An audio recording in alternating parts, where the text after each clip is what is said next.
Las investigaciones han identificado 45 comportamientos que se dan durante el proceso de mobbing.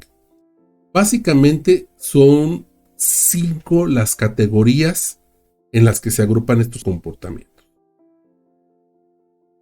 La primera categoría es impedir que la víctima se exprese. ¿Qué tipo de comportamientos existen de esta categoría para impedir que la víctima se exprese? Bueno, pues existen varios. Impedir directamente la comunicación. Interrumpir constantemente a la persona. Avasallamientos, insultos, gritos, ataques verbales para criticar el trabajo realizado, críticas hacia la vida privada de la persona, amenazas verbales, amenazas por escrito, acoso telefónico, eliminación de contacto con la víctima, es decir, no te voy a recibir, no te puedo atender, ignorar su presencia o simple y sencillamente que pase desapercibida la persona. Esos son comportamientos que impiden a la víctima que la víctima se exprese. Otro tipo de comportamientos, otra categoría es aislar a la víctima. ¿Cómo se aísla a una víctima? ¿Cómo un acosador aísla a una víctima? Con conductas como no hablar con la víctima. ¿Sí? Simple y sencillamente no tengo contacto con esa persona. No hablo. Incluso hay organizaciones que he sido testigo de una persona entra a trabajar y su jefe directo le da indicaciones de no quiero que hables con tal persona de tal área. Está prohibido que hables con ella. Entonces, eso es aislar a la víctima, ¿sí? No dejar que se dirija a nadie, la víctima. Aislarlo en su puesto de trabajo, como ponerlo en el rincón, en el lugar allá donde no estorbe, ¿no? Negar la presencia física de la víctima, ignorar que está ahí la persona. La tercera categoría es desacreditar a la víctima en su trabajo. ¿Y con qué tipo de acciones o comportamientos vemos cuando alguien desacredita a la víctima en su trabajo? Pues son varios, ¿sí? Por ejemplo, maldecir a la víctima, calumniarla, ¿sí? Estamos desacreditando a la víctima. Hacer circular un rumor falso de la víctima. Mofarse, burlarse o ridiculizarse. Ya lo hemos visto también en el tema de las conductas sucias. Atribuir a la víctima problemas psicológicos o mentales o desequilibrio mental emocional. Inventar enfermedades de la víctima. Imitar sus gestos, su comportamiento. Burlarse de su vida privada. Atacar sus posturas o creencias personales. Burlarse de su origen, de su cultura, de su procedencia. Obligarla a realizar tareas humillantes, supervisarla en exceso, son comportamientos que buscan desacreditar a la víctima en su trabajo. La cuarta categoría, menospreciar a la víctima frente a sus compañeros de trabajo. Por ejemplo, se le puede evitar asignarle un trabajo, ¿sí? No, a esa persona no le des esto porque es muy importante y no quiero que lo haga esa persona, ¿sí? Se le priva de cualquier actividad por realizar, se le asignan tareas inútiles sin relevancia, se le asignan tareas inferiores a su cualificación y capacidad profesional, o se le carga en exceso de nuevas tareas, se le obliga a realizar también tareas humillantes, o se le asignan tareas muy superiores a sus capacidades profesionales. Por último, las acciones o comportamientos para comprometer la salud de la víctima, que también se dan, son, por ejemplo, obligarle a la víctima a realizar trabajos peligrosos o insalubres, amenazarle físicamente, agredirla físicamente, pero sin excesiva violencia a manera de advertencia. Pueden ocasionar desperfectos en su trabajo o en su vida privada, en su automóvil, en sus herramientas de trabajo. Se le puede arremeter sexualmente o se pueden ocasionar prejuicios que le provoquen gastos económicos a la víctima, ¿sí? Que la ponchadura de la llanta del coche, que el rayón de la pintura del coche o hacia sus equipos o materiales de trabajo. A continuación te dejo esta tabla para que la analices con mucha calma y veas la diferencia que existe entre el conflicto y el mobbing. Ya te he comentado que el conflicto organizativo es un proceso que está dentro de la estructura organizacional, es un proceso normal que se debe de gestionar al interior de la estructura, parte del sistema circulatorio de la estructura organizacional, como los procesos de comunicación, procesos de toma de decisiones, procesos de liderazgo, procesos de trabajo en equipo. También existen los procesos de conflicto, ¿sí? En donde pues el conflicto en determinada magnitud es muy funcional para la organización porque hace que la crezca y se desarrolle a través de un conflicto. Moviliza a las personas a alcanzar objetivos y metas. En exceso el conflicto provoca parálisis en la organización. También cuando está ausente el conflicto y no existe el conflicto, la organización no hay desempeño. Entonces, con un cierto nivel de conflicto hay un buen desempeño organizacional. Sin embargo, el mobbing no. El mobbing sería una característica del conflicto cuando está muy elevado y no se ha trabajado o tratado de manera adecuada. Aquí puedes ver la diferencia en lo que es un conflicto interpersonal y lo que es mobbing para que puedas revisarlo con calma. Está igualmente en el área de descargables en el panel del curso. Tipos de mobbing. Bueno, pues ¿cuántos tipos de mobbing existen? Bueno, aquí vemos 4 tipos de mobbing. Parece que son 3, ¿no? Pero son 4 realmente tipos de mobbing. Primero, pues obviamente el mobbing que es tipo hostigamiento, que es el mobbing descendente, ¿sí? Es decir, el mobbing viene desde una autoridad jerárquica hacia un colaborador, ¿sí? O un grupo de colaboradores. También está el mobbing horizontal, ¿sí? Es decir, aquel que va de un colaborador hacia otro colaborador o de un grupo de colaboradores a otro grupo de colaboradores. Y también está el mobbing ascendente, ¿sí? En donde el grupo o un colaborador aplica acoso o mobbing a un superior, a su jefe directo. Pero también hay otro más, en donde es más complejo y obviamente más intenso, es cuando una persona es sujeta de mobbing del jefe y también de los colaboradores y posiblemente también de los subordinados. Entonces sería un tipo de acoso de 360 grados. Todo mundo acosa a esta persona, aplica mobbing a esta persona. Y entonces pues ya solamente es un síntoma de la grave enfermedad que tiene la organización que está siendo estudiada o revisada. ¿Cuál es el perfil de las víctimas del mobbing? Bueno, pues cualquiera de nosotros podemos ser víctima de mobbing si se dan las condiciones adecuadas para que esto suceda. Pero hay algunas características que se han definido por medio de varias investigaciones cuando las personas han sido sujetas a mobbing. Son personas que generalmente pueden ser inteligentes, competitivas, creativas, dedicadas al trabajo, leales a la organización, identificadas con su trabajo y percibidas como una amenaza. Se pueden también destacar 3 características generales que pudieran tener estas personas, que son la inocencia. Son personas que son bien intencionadas, que no son malvadas, que creen que las demás personas son como ellas, que son buenas, que no son maliciosas. También otra característica que tienen estas personas que pueden ser víctimas de mobbing es que son afectivas y tienen una dependencia a grupos, a afiliarse a grupos y sentirse queridos y apreciados por los demás.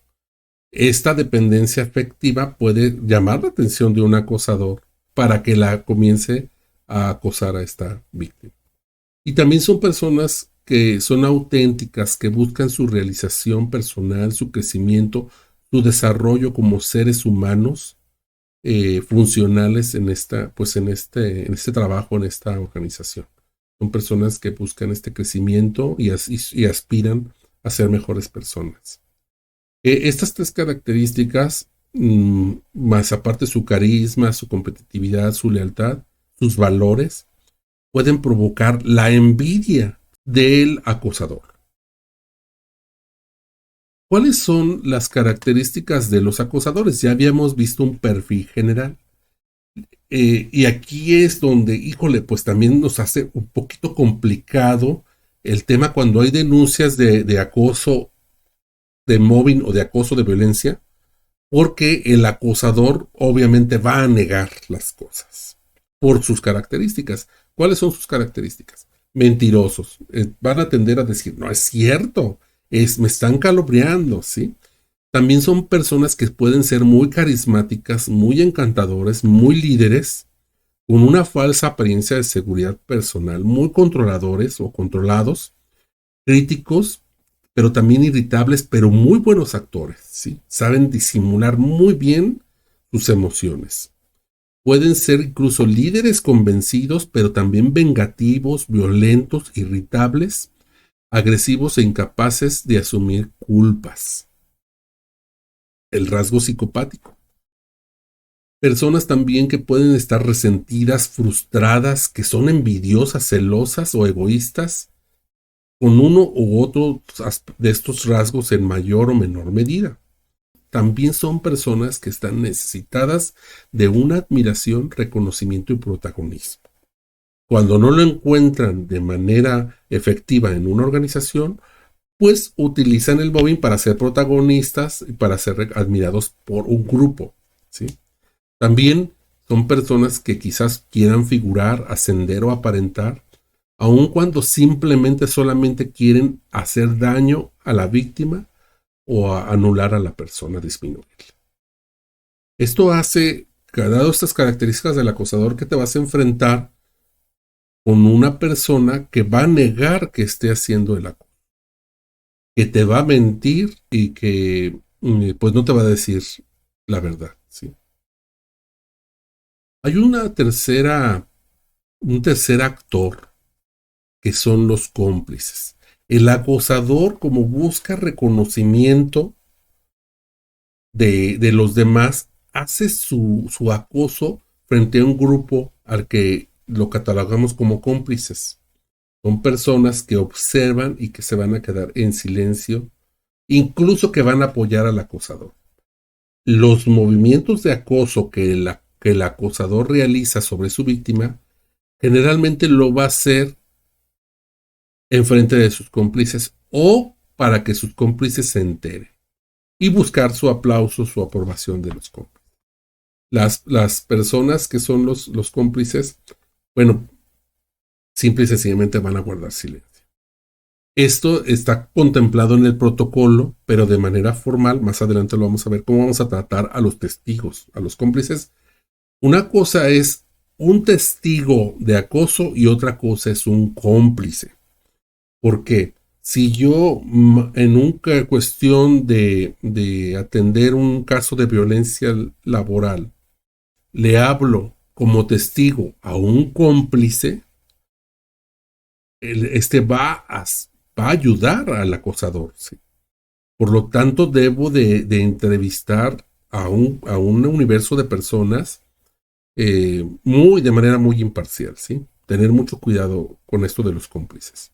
Para que el mobbing se produzca, se necesita, obviamente, que todo sea en secreto, que la actuación del acosador se guarde en secreto, que nadie sepa, incluso ni la víctima.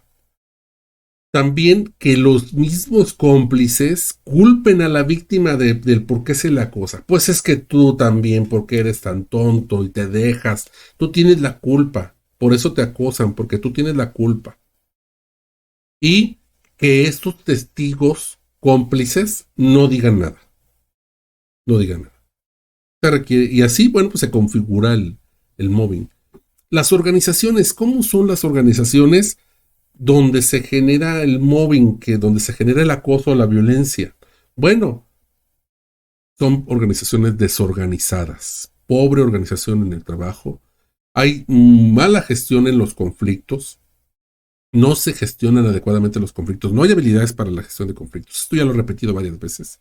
Hay un clima negativo que es el caldo de cultivo para el acoso. Hay un mal clima laboral.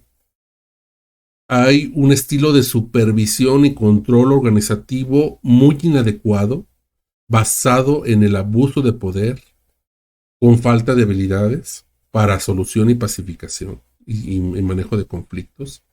Hay una mala comunicación o no hay comunicación y hay pobres relaciones interpersonales. Las personas no se llevan bien dentro de la organización. Puede haber también conflicto de intereses en sus empleados. Recuerdan que les platiqué que en el año 2000-2001 yo fui víctima de mobbing.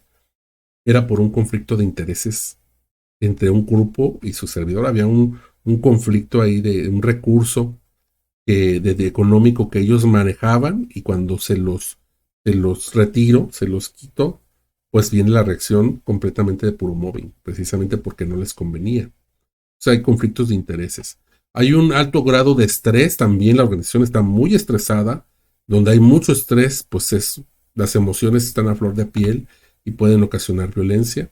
Y hay escasa seguridad en el trabajo. No se te garantiza que es tu permanencia en la organización.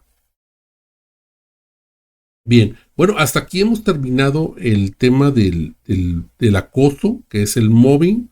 Vamos a otro tipo de violencia que es un poquito, híjole, más delicada y donde las principales víctimas son mujeres. No quiero decir que todas las víctimas son mujeres, pero la gran mayoría son mujeres, que es el hostigamiento y el acoso sexual. El 7.5% de mujeres mexicanas de 15 años y más han vivido actos de hostigamiento sexual y acoso sexual a lo largo de su vida. Esto nos dice la encuesta nacional sobre la dinámica de la relación en los hogares. Bueno, en la calle no se diga el acoso sexual, cómo se da todos los días para las mujeres. Bueno, el acoso sexual tiene que ver con un ejercicio abusivo del poder. Se trata de conductas de naturaleza sexual no recíproca, ¿sí? Basadas en el sexo, que afectan la dignidad de mujeres y hombres, que resultan ingratas, irrazonables y ofensivas para quien las recibe. Son conductas basadas en la coerción sexual que generan sentimientos de desagrado, que pueden expresarse a través de sensaciones de humillación, poca satisfacción personal o molestia o depresión. Crean un ambiente de trabajo intimidatorio, hostil o humillante para quien la recibe y hasta para terceras personas. ¿Cuáles son las conductas que constituyen el hostigamiento o el acoso sexual? Bueno, hay varias. En general, burlas, bromas, comentarios o preguntas incómodas con connotación sobre su vida sexual. Piropos, comentarios no deseados acerca de la apariencia de alguien. Llamadas telefónicas o mensajes por correo electrónico de naturaleza sexual o no deseados. Miradas morbosas, gestos sugestivos que la o lo molesten. Contacto físico innecesario y no deseado como roces y caricias. Imágenes de naturaleza sexual que la o lo incomoden. Superditar cualquier prestación o trámite a cambio de favores o relaciones sexuales. Presión para aceptar invitaciones a encuentros o citas no deseadas fuera del trabajo. Amenazas que afecten negativamente la situación laboral si no acepta invitaciones o propuestas sexuales. Y presión para tener relaciones sexuales en el ambiente laboral. Bueno, a grandes rasgos, estas conductas constituyen el acoso o el hostigamiento sexual en las organizaciones y es importante que las conozcas y sensibilices a tu personal para que estén conscientes de este tipo de conducta. Por último, el acoso discriminatorio. Bueno, otro acto violento, otra forma de violencia sería el acoso, el discriminar. Otro tipo de violencia sería el discriminar, el acoso discriminatorio. En el acoso discriminatorio, la persona acosada se considera distinta, ya sea en la parte sexo, en el sexo, en la edad, ya sea en el sexo, en la edad, en la discapacidad, circunstancias familiares, orientación sexual, raza, color, religión, ideología política, afiliación sindical, origen social o cualquier otra condición en donde la persona sea considerada como algo distinto a los demás. Es importante eliminar todo tipo de discriminación de nuestros ambientes, dentro de nuestros ambientes laborales. Hasta aquí hemos llegado a este tema. Bueno, hemos visto los tipos de violencia laboral que existen, principalmente los actos violentos, donde se encuentra el maltrato, el acoso, el hostigamiento. Vimos el mobbing como una forma de acoso laboral ya con bastante tiempo y de forma intensa, como terror psicológico. Vimos el tema del acoso y hostigamiento sexual y el tema de la discriminación.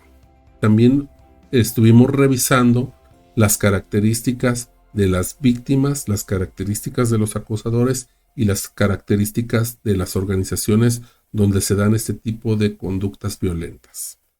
Vamos a ver a continuación algunas estrategias de prevención en el siguiente capítulo. Gracias.